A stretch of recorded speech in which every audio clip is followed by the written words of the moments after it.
easier, and I'm super lazy, you guys, when it comes to styling.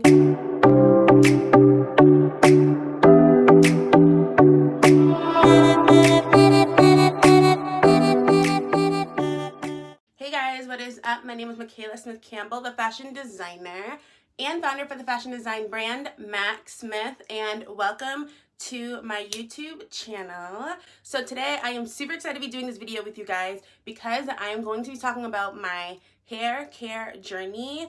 And before I get into this video, I definitely want to make it clear that everybody's hair care journey is completely different, as people have different textures, people have different kinds of genetic backgrounds and what works for their hair, what doesn't work for their hair. But for me, these tips and tricks that have helped me along the way grow my hair thicker, longer, and most importantly, healthier has worked for me. So you guys can take it or leave it. I just want to go over some things that have helped me along my journey. So hopefully for those of you who are also on your hair care journey to help your hair grow thicker and longer and most importantly healthier, stay tuned. If you guys haven't already, please subscribe to my channel and also give this video a thumbs up as well. So to start off, for my hair care journey, it really started in college, but before college, I always straightened my hair in both middle school and high school, and especially middle school and elementary. That's when I started perming my hair, but it wasn't until I got into college I stopped perming my hair, and I just literally would straighten my hair all the time because I just didn't know how to take care of my hair, and I didn't really know what my natural hair looked like because I would straighten it so much, and when I would wash it, it wouldn't be curly like it is now. It would just be like really damaged, and it would just be these loose strands of hair. It was just really bad. My hair was super thin. I always had a lot of hair, but it was like thin because it wasn't properly taken care of. So when I went to college, I literally did not have a lot of time to be straightening my hair like I did prior. For me, straightening my hair takes about like 5 to 6 hours maybe to straighten my hair, and if I am touching my hair up like to straighten my roots or something, it will probably take me like an hour or two. But for me, that's how it looked like almost every single day, either like spending so much time on my hair. But when I went to college, I didn't have a lot of time to be spending on my hair like that, so I stopped using heat on my hair in college, and I noticed that my hair instantly started thickening up a little bit and growing. And as my hair grew, like every few months I would cut off an inch, and I kept doing that process until all those loose strands were gone, and I kept like trimming it and trimming it and trimming it, so the new growth that was coming in much fuller and thicker and healthier was the only thing that was left after I, maybe for over like the first year and a half of college doing that process. My hair was probably up to my shoulders when it was natural, in its natural like curly kinky state, and then when I straightened it, it was like just below my collarbone. So that's what my hair was. So with the lack of heat on my hair, that was definitely like my number one thing for hair growth. So I definitely would recommend like not adding heat or adding little as possible heat. Even to this day, I probably straighten my hair like once a year, if that. Just like for example, like now, just to get like a sleek look. Other than that, I really don't straighten my hair because it does really add a lot of damage to your hair and really set it back in your growth, set it back in its health, and it causes so much split end. It's like ridiculous. But yeah, I only keep it to a minimum of like once a year, maybe twice a year, if that. The products that I was using in high school, they're not the same products today. I mean, of course, when I really first started my hair care journey a few years ago in college, I was kind of experimenting and playing with different products. The products I was using was the organic shampoo, and I was also using shea butter leave-in conditioner. And the organic shampoo, for me, I liked it because it moisturized my hair, and I use like the blue argan oil bottle of shampoo, and you can find this shampoo like literally anywhere, you guys. You can find it in a grocery store, you can find it in any like, I mean, Walmart has it, Amazon has it. It's a really popular bottle. I use the Shea Moisture Leave-In Conditioner. For me, it really didn't do much, but because I was like, oh, it's Shea Moisture, it's natural, it's good, and it should work for your hair. For me, that wasn't the case. the Shea Moisture leave-in conditioner.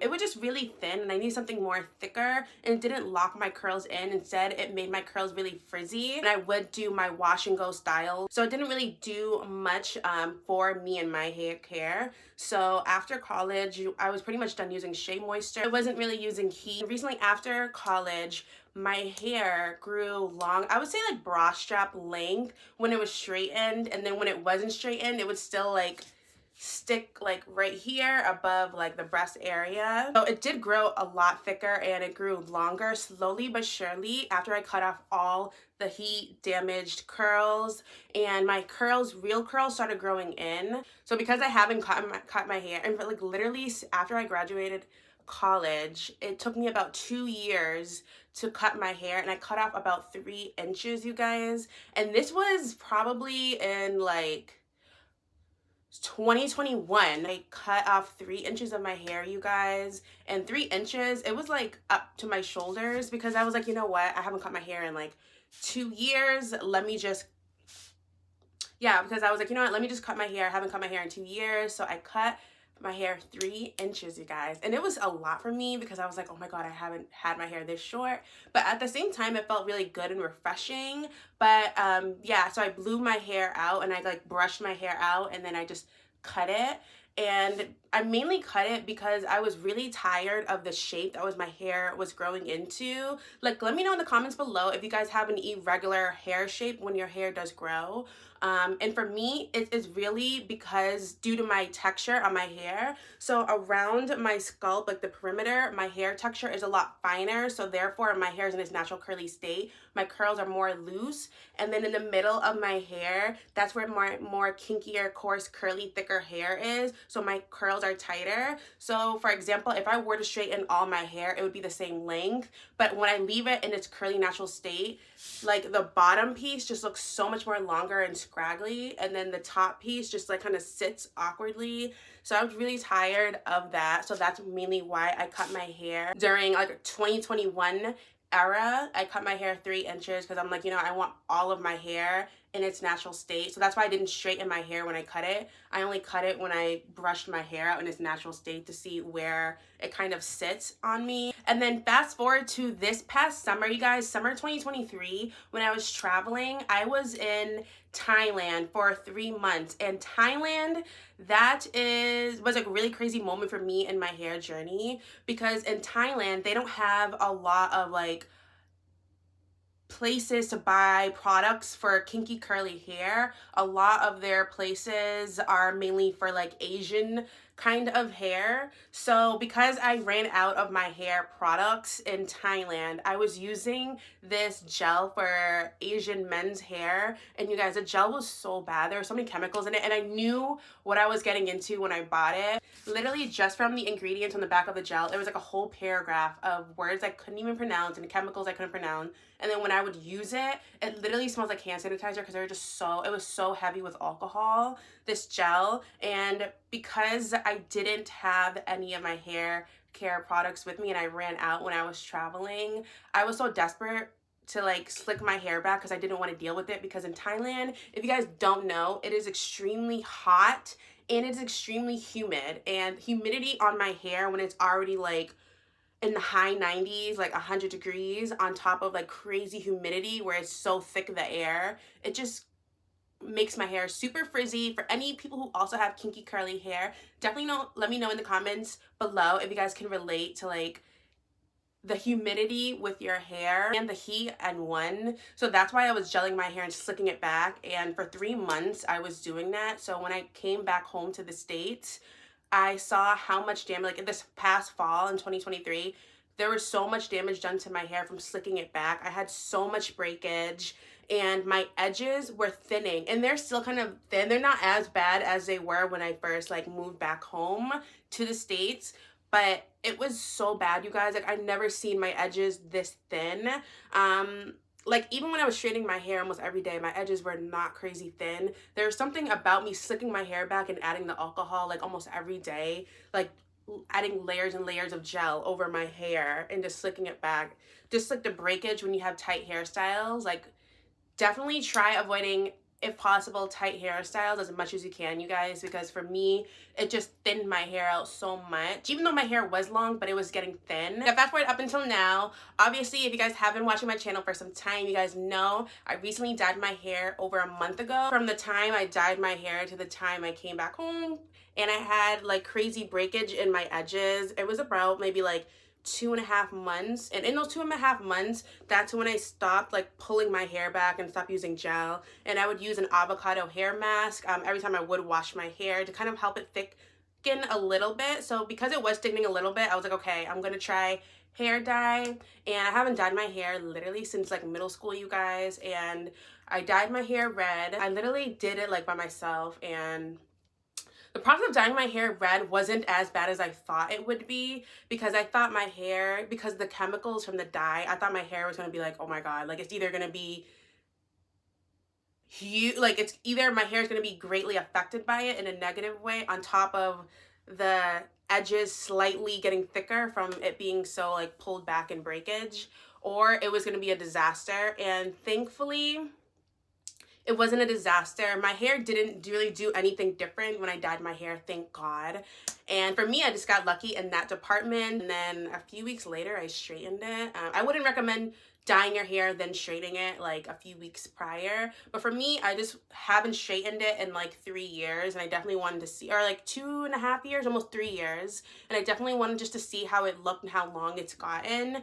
So I decided just to straighten it on top of that, even though you're not supposed to do that. I don't recommend doing that. It didn't really affect me a lot, but I do realize I do need a haircut because I have a lot of split ends. As we speak, actually, I do need a trim for sure. To this very present day, my hair is now waist length, and some of the things that I've done to really grow it out from my shoulders up into my waist, the bottom of my, like right above like my ass, like sitting on my butt. So just to go over some of the things that have worked for me throughout my hair care journey, from, you know, trial and error. The number one thing in my hair care journey for me and my experience that's worked for me is definitely, number one, no heat, and adding as little heat as possible if you are going to add heat.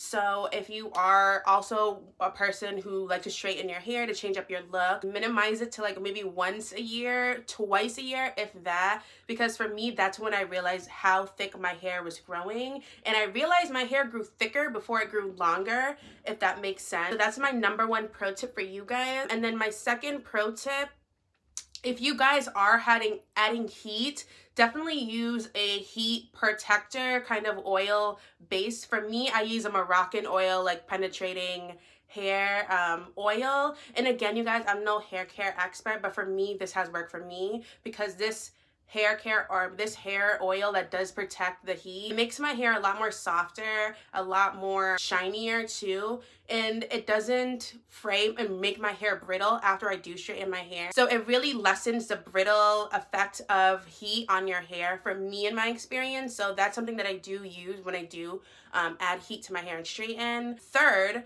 try to do as many wash and go styles as you can. For me, when I wash my hair, which is once a week, when it's wet, I just let it air dry, you guys, and I just style it to however. So for the rest of the week, until my next wash day, I just keep that same kind of style on me. So that's been helping me a lot. And usually I just let my hair dry. I just part it in the middle, let my hair dry, and it's like curly state. And then sometimes I'll just like pin it all up with pins and just let it like go out like a broccoli head, or I'll just like pin it and then I'll just like, you know, have my hair down and just let it just be. And then my fourth tip would be, you have kinky curly hair. I know there's different textured hair, like there's different categories, like category 1 with a letter, 2 with the letter, 3, 4. For me, I'm definitely a 3 category for my textured hair. I have a kinky curly curl, and it curls like this. It's not like a wavy hair type, but it curls with my coil. I don't know what what the letter is after, but I know it's like in stage 3 for my hair. For me, it's really important, and really anybody out there who also has curly hair, especially if it's a curly kinky curl,